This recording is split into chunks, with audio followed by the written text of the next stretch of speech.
ಅವ್ರಿಗೆ ಯಾವಾಗ ಭಯ ಬರುತ್ತೆ ಅಂದ್ರೆ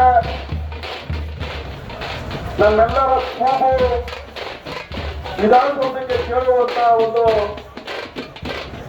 ಧ್ವನಿಯನ್ನ ಗಟ್ಟಿ ಧ್ವನಿಯಲ್ಲಿ ನಾವು ಕೂಗಿದ್ದೆ. ಆದರೆ ಇಂಥ ಅಧಿಕಾರಿಗಳು ಇದ್ದಾರೆ. ಹಾಗಾಗಿ ನಾನು ಮತ್ತೊಮ್ಮೆ ನಿಮ್ಮಲ್ಲಿ ಪ್ರಾರ್ಥನೆ ಮಾಡ್ಕೊಳ್ತೇನೆ, ಯಾಕಂದ್ರೆ ಗಟ್ಟಿ ಧ್ವನಿಯಲ್ಲಿ ಜೈ ಭೀಮ್ ಅಂತ ಹೋಗೋಣ. ಜೈ ಭೀಮ್,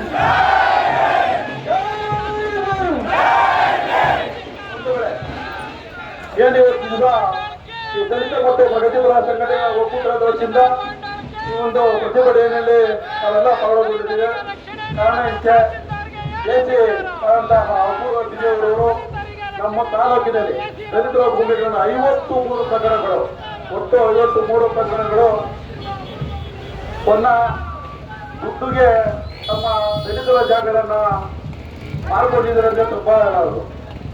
ನೂರಾರು ವರ್ಷಗಳಿಂದ ನಾವು ಪೊಸಿಷನ್ನಲ್ಲಿರ್ತಕ್ಕಂಥ ಜಾಗಗಳನ್ನ ಏಕಾಏಕಿ ಈ ಒಂದು 2 ತಿಂಗಳಲ್ಲಿ ಸುಮಾರು ಆಟಗಳನ್ನ ಆ ಎಂಬ ಹೆಣ್ಣು ಕುಳಕ್ಕೆ ಅಪವಾದ ಅನ್ಬೇಕು.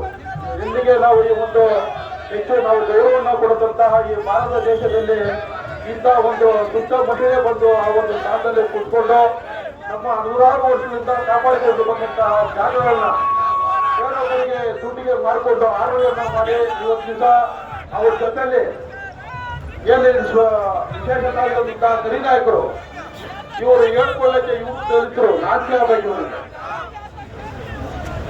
ಇವರು ದಲಿತರ ಏನಂತ ಕೇಳಬೇಕು. ದಲಿತರಾಗಿ ದಲಿತರ ಭೂಮಿಗಳನ್ನ ಇವತ್ತು ನೀವು ಎಸಿ ಅವ್ರ ಜೊತೆ ಸೇರ್ಕೊಂಡು ಇವತ್ತು ಎಲ್ಲಾ ಖಾತೆಗಳನ್ನ ಬದಲಾವಣೆ ಮಾಡ್ತೀರಂದ್ರೆ ನಿಮ್ಗೆ ನೀವು ದಲಿತರ ಅನ್ನೋದನ್ನ ನಾವು ನಿಮಗೆ ಕೇಳುವಂತ ಪ್ರಶ್ನೆ. ಹಾಗಾಗಿ ನಾನು ಹೆಚ್ಚಿಗೆ ಮಾತನಾಡಕ್ಕೆ ಹೋಗಲ್ಲ. ಈ ನಾಯಕರುಗಳಿದ್ದಾರೆ, ಮಾತಾಡ್ತಾರೆ. ಯಾಕಂದ್ರೆ ಬೆಳಗ್ಗೆಯಿಂದ ನೀವು ಸದೃಢವಾಗಿ ನಮ್ಮ ಜೊತೆಲಿ ಇದ್ದೀರಿ. ಹಾಗಾಗಿ ನಾನು ಒಂದು ಮಾತನ್ನ ಹೇಳಿ ನನ್ನ ಮಾತನ್ನ ಮುಗಿಸ್ತೇನೆ.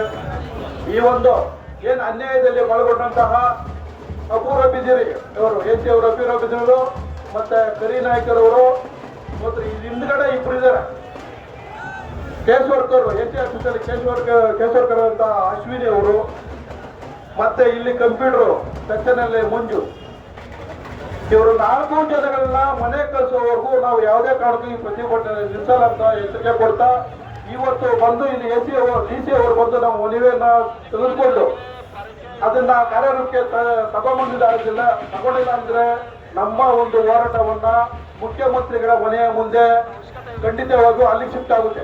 ಈ ಒಂದು ಕಾರ್ಯಕ್ರಮ ಮುಖ್ಯಮಂತ್ರಿ